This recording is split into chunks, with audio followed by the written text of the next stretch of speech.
The deafening hum of Mark's oxygen machine filled the silent apartment, until the city slapped him with a noise violation, threatening his very breath. A disabled veteran, punished for surviving. But what happened next will shock even those who thought they'd seen everything. But first, let's go back to the beginning. Mark Thompson's small apartment sat on the third floor of a weathered brick building that overlooked Cedarville's aging downtown. The walls were thin, the air often stale, but it was home, the one place where Mark could gather some semblance of stability after years of upheaval. Each morning, as dawn crept through the cracked blinds, the familiar mechanical hum of his oxygen concentrator kicked to life, steady and unyielding. It was a sound that tethered him to life itself, the steady beat in a world that often felt precarious. Mark's lungs, ravaged by exposure to burn pits during his deployment in Iraq, betrayed him relentlessly. The once vigorous veteran had traded his rifle for a fragile mask and a noisy machine that roared softly like a distant engine. But the machine wasn't just noise, it was his lifeline, a relentless guardian pulling air into his damaged lungs. Every breath it delivered was a silent battle won against the scars of war. He had no choice but to live with its presence, as invasive as it was vital. When the letter arrived from the Cedarville Housing Authority, Mark stared at it in disbelief, the sharp edges of bureaucratic language cutting through him deeper than any shrapnel ever could. The phrase, excessive noise disturbance, felt like an accusation hurled at a man merely trying to stay alive. The letter's cold directive, remedy the issue immediately or face consequences, offered no room for negotiation, no empathy for his condition. Linda Harrow, the city's compliance officer, had reviewed dozens of complaints from neighbors who claimed the machine's steady drone shattered their peace. From her office, behind stacks of paperwork and policy manuals, Linda saw herself as the guardian of communal harmony. To her, the rules were clear. Noise was noise, and it must be controlled. She carried out her duty without malice, yet her view was painfully narrow, stripped of human nuance. To Linda, Mark was just a source of disturbance, an irritant in the otherwise orderly neighborhood fabric. But for Mark, it wasn't noise. It was the sound of survival, echoing in every corner of his life. The citation felt like an echo of a larger betrayal. A society quick to honor veterans with parades and plaques, but slow to accommodate the invisible wounds they carry. The same city that thanked him for his service now demanded silence at the cost of his health. It was a bitter irony that twisted deep inside his chest, mixing with the wheeze of his lungs. Every complaint lodged against him felt like a personal assault, a reminder that community wasn't just about shared spaces, but shared understanding, a currency he found in painfully short supply. Mark's anger simmered beneath the surface, fueled not by mere irritation, but by the profound loneliness of feeling discarded by the very people he once vowed to protect. His mind raced with questions. Why didn't the city offer alternatives? Why wasn't there compassion for the sacrifices etched into his body? Mark wasn't a nuisance. He was a veteran, a man fighting a war no one else could see. The citation wasn't just a piece of paper.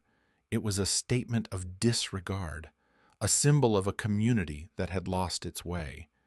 And yet, beneath that anger, there was a fragile ember of hope, a stubborn belief that this injustice could be challenged.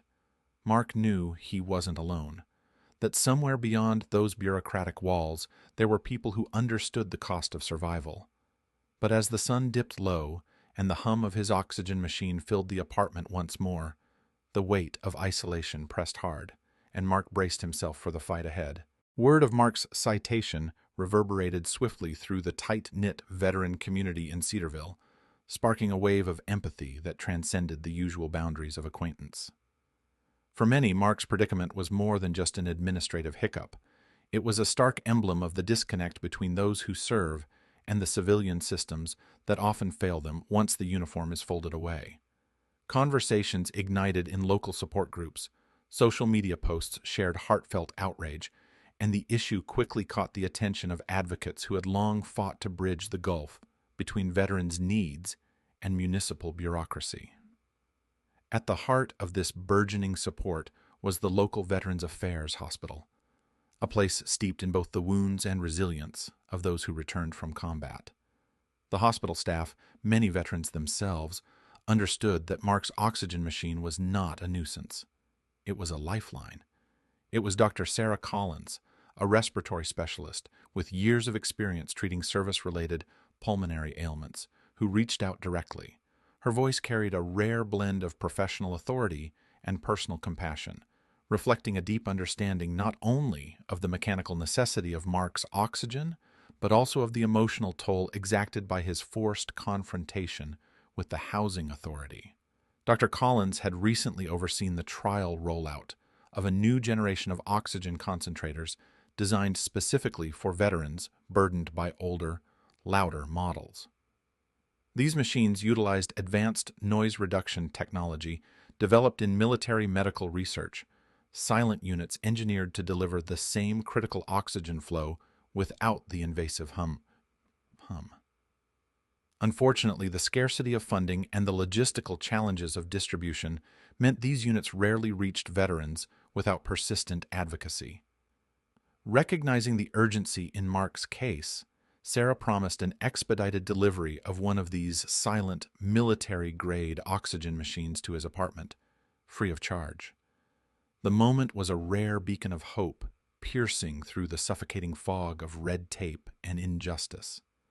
For Mark, it was the possibility of reclaiming peace in his home without sacrificing his fragile health, a chance to breathe easier in both a literal and metaphorical sense. Yet this newfound hope was tempered by the unyielding rigidity of Cedarville's housing authority. Linda Harrow, steadfast in her role as the city's enforcer of community standards, rejected any notion that the citation could be rescinded without the noise problem being resolved to the city's satisfaction. The housing authority questioned the VA's involvement, treating it less as a collaborative solution and more as an inconvenient complication. Their resistance underscored a systemic inflexibility, a bureaucracy more invested in procedural formality than the lived realities of those it regulated. Mark found himself trapped in the liminal space between hope and frustration, caught between the promise of a quieter future and the impenetrable walls of municipal inflexibility. The housing authority's stance was not just a rejection of his immediate plea, but a reflection of a broader institutional blindness, a failure to acknowledge the nuanced realities of disability and the sacrifices that veterans carry in silence. Still, the growing chorus of support from the veteran community and advocates hinted at a shift beneath the surface, a quiet pressure building against the cold machinery of bureaucracy. Mark's fight was no longer solitary. It was becoming a collective stand against a system that often overlooked the very people it was supposed to serve. The new oxygen machine was more than just technology. It was a symbol of dignity, a weapon in a struggle for recognition, and a fragile bridge toward justice. As Mark waited for the delivery, each breath carried the weight of expectation and uncertainty. The battle ahead was no longer just about noise or rules. It was about reclaiming humanity in a world that too often reduced him to a problem to be solved rather than a person to be honored. The arrival of the VA's silent oxygen unit at Mark's apartment marked more than just a logistical success. It was a seismic shift in his daily existence. The sleek device, engineered with meticulous military-grade precision, emitted a faint whisper of sound compared to the relentless drone of his old machine. From the moment it powered on, the difference was undeniable. The air around him no longer vibrated with that oppressive hum, no longer carried the unwelcome soundtrack of his survival. It was as if a heavy shroud had lifted, allowing the room and Mark himself to breathe freely for the first time in months. This tangible relief transcended the physical. The silence was a balm to Mark's spirit, a quiet affirmation that he had not been abandoned in his vulnerability. The machine represented the culmination of persistence, community advocacy, and medical innovation converging to restore not only his health, but his dignity. It was a subtle yet profound victory, demonstrating how technology, when wielded with care and intention, could dismantle the barriers imposed by ignorance and bureaucratic rigidity. Following the installation, the City Housing Authority dispatched inspectors to re-evaluate the noise level, their measurements now revealing an absence of the disturbance that had sparked the initial citation. Faced with incontrovertible evidence, the Housing Authority was compelled to withdraw the citation formally. Linda Harrow, once the emblem of unyielding bureaucracy, issued a public acknowledgement of the city's misstep. Her statement, measured yet sincere, conceded that penalizing a disabled veteran for essential medical equipment was a grave error. More than a mere retraction, her announcement promised a thorough review of city policies concerning disabled residents and noise regulations, signaling a potential shift toward more compassionate governance. This official reversal echoed far beyond the walls of Mark's apartment. It galvanized the local veterans community, transforming what had been an isolating ordeal into a collective triumph. The veterans group organized a community gathering, an event not only to celebrate Mark's personal victory, but to spotlight the broader systemic issues that veterans and disabled individuals routinely confronted. The atmosphere was charged with camaraderie and resolve, voices raised in solidarity, sharing stories of resilience and demanding accountability from institutions long indifferent to their struggles. Mark's smile throughout the event was more than an expression of relief. It was a radiant testament to human endurance and the power of solidarity. His journey from being unjustly penalized to becoming a symbol of change illuminated a path forward for others trapped in similar battles. The silent oxygen machine was no longer just a device. It had become a beacon of hope and a symbol of reclamation, a reminder that dignity and respect were not privileges to be earned, but rights to be upheld. In the quiet aftermath of these events, Mark sensed a new dawn, not only for himself, but for the community that had rallied around him. His fight, amplified by the VA's intervention and community advocacy, transcended individual struggle. It forced a reckoning with complacency and prejudice embedded in local governance, challenging neighbors and officials alike to listen more deeply, to see more clearly, and to act with greater humanity. The legacy of Mark's ordeal would endure, etched in policy changes and community consciousness. It stood as a clarion call to protect the vulnerable, to honor sacrifice, and to ensure that justice, long overdue, was not a distant ideal, but an attainable reality.